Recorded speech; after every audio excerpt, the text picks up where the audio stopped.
Salut l'équipe, c'est Émilie d'Octopus Coaching. Ma mission au quotidien, au-delà de t'amener vers une vie plus active et saine, c'est t'aider à retrouver ou te maintenir en forme pour atteindre tes objectifs et vivre pleinement sans compromis. Poulpe au Flow, c'est le podcast qui transforme ton quotidien grâce à l'activité sportive. N'oublie pas de t'abonner. Allez, c'est parti! Salut, aujourd'hui je vais te parler d'un sujet complexe mais d'une importance cruciale, le poids de forme. Qu'est-ce que c'est, comment le trouver et comment le maintenir, c'est ce qu'on va aborder aujourd'hui. Allez, c'est parti. Pour définir le poids de forme, commençons par un fait alarmant. Selon l'OCDE, en 2019, plus de la moitié de la population adulte en France était en surpoids ou en obésité. C'est une réalité préoccupante qui témoigne des défis auxquels nous sommes confrontés en matière de santé et de bien-être. Autant vous dire que depuis la pandémie, les chiffres ne se sont vraiment pas arrangés. C'est là qu'intervient le concept de poids de forme. Ce n'est pas seulement le poids que tu vois sur la balance, mais un équilibre entre ton poids corporel, ton niveau d'activité physique, ton alimentation et surtout ton bien-être psychologique. Alors, comment trouver ton poids de forme ? Il n'y a pas de réponse unique. Certains se basent sur l'IMC, ou indice de masse corporelle, mais ça ne prend pas en compte la répartition de la masse grasse et de la masse musculaire. D'autres utilisent le rapport entre ton tour de taille par ta taille, un indicateur qui est assez précis pour le risque de maladie lié à l'obésité par exemple. Mais ces méthodes, bien que scientifiquement validées, ne sont pas infaillibles et ne doivent pas être prises comme des vérités absolues. Mais ne t'y trompe pas, le poids de forme, c'est une affaire personnelle. Il s'agit de trouver l'équilibre qui te permet de te sentir bien dans ton corps et dans ton esprit, tout en restant en bonne santé. Pour illustrer cela, prenons l'exemple des sumotori. Les lutteurs de sumo au Japon, leur poids est bien au-delà de ce qui est généralement considéré comme sain selon les normes de l'IMC. Pourtant, ces athlètes s'entraînent intensivement et ont une alimentation rigoureusement contrôlée. Le contre-exemple chez les sumo, c'est le célèbre Takanomiya Shuntaro, un truc comme ça.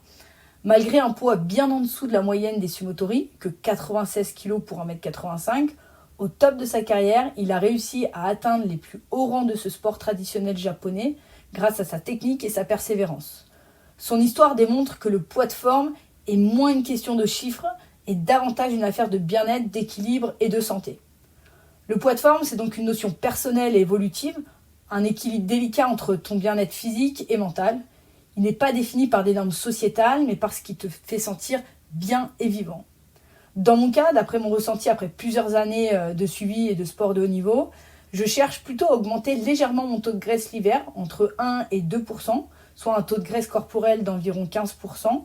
Non, ce n'est pas parce que je me régale au resto du Club Med, mais parce que c'est un poids qui me permet d'être résistante aux impacts des sauts que j'effectue en ski freestyle, alors que l'été, je cherche à diminuer de 1 à 2% mon taux de graisse, soit un taux d'environ 13 à 14%, ce qui me permet d'être vraiment plus à l'aise à vélo, en course à pied, voilà, sur des sports qui me font plutôt kiffer l'été. C'est vraiment basé sur mon ressenti, alors que si on prend les recommandations moyennes des athlètes, une femme devrait se situer entre 15 et 17%. Un athlète qui se situe en dessous peut noter des modifications hormonales, notamment les règles. C'est dans mon cas, par exemple, un changement qui apparaît sur mon corps à 13% de masse grasse corporelle. Alors qu'un athlète homme, d'après les recommandations, devrait se situer entre 8 et 10%. Mais il ne faut pas oublier qu'il existe plusieurs morphotypes et qu'on parle de moyenne dans les recommandations. Donc certains seront pile dedans, d'autres peuvent être un peu en dessous et d'autres un peu au-dessus. Alors, comment atteindre et maintenir ton poids de forme ?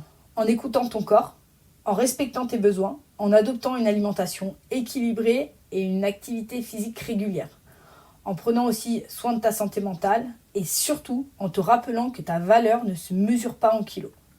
N'oublie pas, ton poids de forme, c'est celui qui te permet de te sentir bien et en bonne santé. Ne laisse personne d'autre le définir pour toi. Si tu as des questions ou des préoccupations concernant ton poids ou ta santé, n'hésite pas à consulter un professionnel de la santé ou à venir vers moi, je saurai vraiment vers qui te conseiller comme professionnel pour t'aider à trouver ton poids de forme. En tout cas, c'est tout pour aujourd'hui. C'était Émilie, on se retrouve dans 15 jours. Allez, ciao!